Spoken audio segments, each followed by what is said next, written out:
Welcome to Best Cars Review. Today, we're going back to 1990 to explore one of the most respected performance machines in automotive history, the Nissan Skyline GT-R R32. This wasn't just another sports car from Japan, it was the car that changed the game for Nissan, for motorsports, and for the global image of Japanese performance. Let's start with the basics.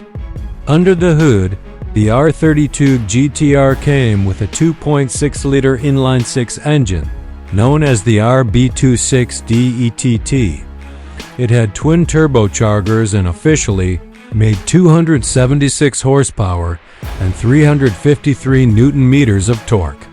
But in reality, many owners and tuners discovered it could easily push well over 300 horsepower without major modifications. Back then, that was a serious number, especially from a Japanese coupe. But what made the R32 so special wasn't just the engine. It was the advanced ATTESA E-TS all-wheel drive system.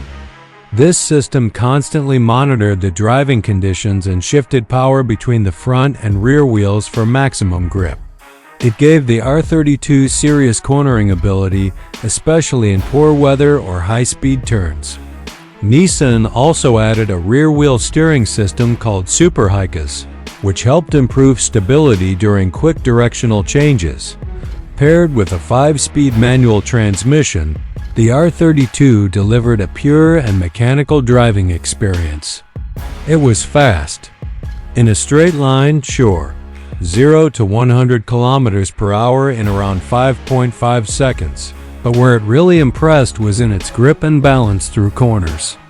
Even by modern standards, its handling still feels sharp and responsive, especially for a car from 1990. Visually, the R32 had a simple but purposeful look. It was boxy, clean, and wide, designed more for performance than style. There were no crazy spoilers or oversized intakes. Just subtle flared arches, sharp lines, and the famous 4-round taillights that later became a GT-R signature. It didn't need to shout, it looked fast because it was fast. On the track, this car didn't just win, it dominated. In the Japanese Touring Car Championship, the R32 GT-R won every single race it entered between 1990 and 1993 to 29 races in a row. It was so fast and consistent that eventually the rules had to change just to make racing fair again. This dominance earned it the nickname Godzilla, not because of its size, but because of how it crushed the competition. Inside, the cabin was functional and focused on driving. There wasn't much luxury, just analog gauges, bolstered seats, and controls where you needed them. It reminded you this wasn't a show car.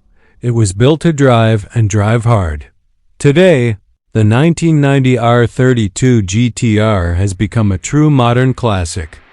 Thanks to the 25-year import rule, it's now legal in the US and other markets, making it highly desirable. Well-kept models are rising in value, especially ones with original engines and minimal modifications. But beyond the hype, the R32 remains respected for one key reason: it delivered on what it promised. It was fast, well-engineered, and capable of outperforming many more expensive rivals. It proved that Japanese manufacturers could build world-class performance machines, not just reliable sedans. In many ways, the R32 GT-R laid the groundwork for everything that came after, from the R34 to the modern R35. But for purists, this is where the GT-R legend truly began. Thanks for watching Best Cars Review. If you appreciate cars that combine engineering brilliance with real-world performance, the 1990 Nissan Skyline GT-R R32 is one car that deserves your respect. See you in the next review.